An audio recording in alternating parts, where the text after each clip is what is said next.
money, but are ignorant about how their departed partners manage theirs.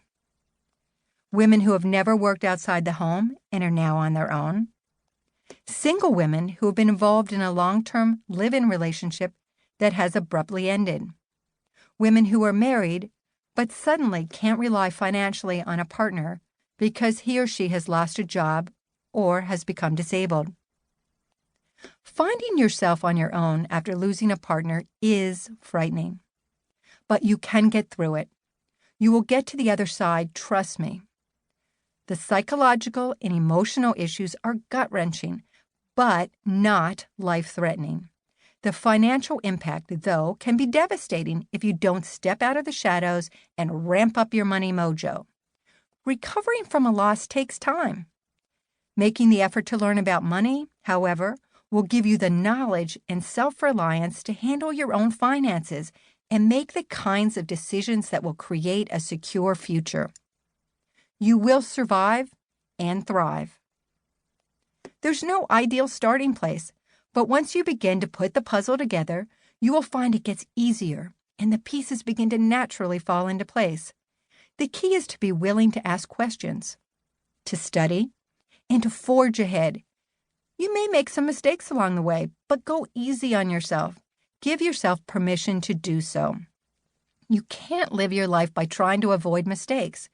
Instead of ducking this life challenge because you're afraid of making a mistake or failing, shift your thinking from, I'm not ready to do that, to, I want to do that and I'll learn by doing it.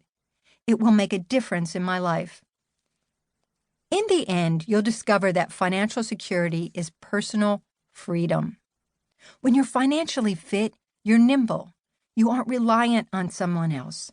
You're in the driver's seat. Importantly, when you're not trapped by debt or frozen by financial uncertainty, you have choices, from the kinds of jobs you can accept to where you live and travel. It's liberating. In the best of all worlds, you would be prepared before things collapse. But I have found that a surprising number of women, and to be honest, many men, aren't. They've grown complacent or been too trusting. However, with some planning, a slow, steady approach to investing, and careful budgeting, you'll be able to emerge from your loss with your world in order and your financial feet planted firmly on the ground. This book is designed to help you get to that safe place.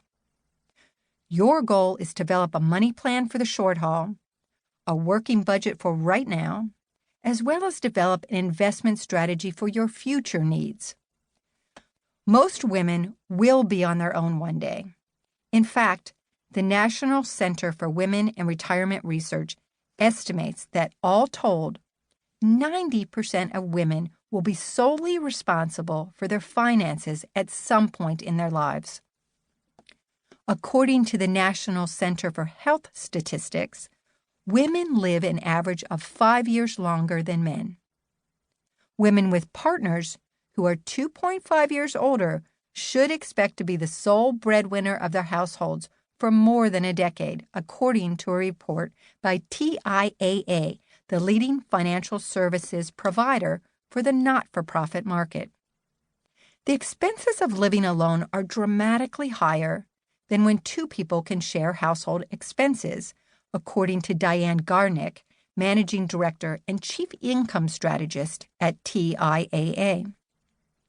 Healthcare and housing expenses in retirement are much higher than most people expect, she says.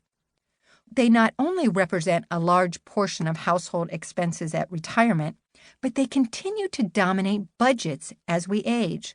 While housing costs can be reduced by downsizing, healthcare costs are not as easy to manage.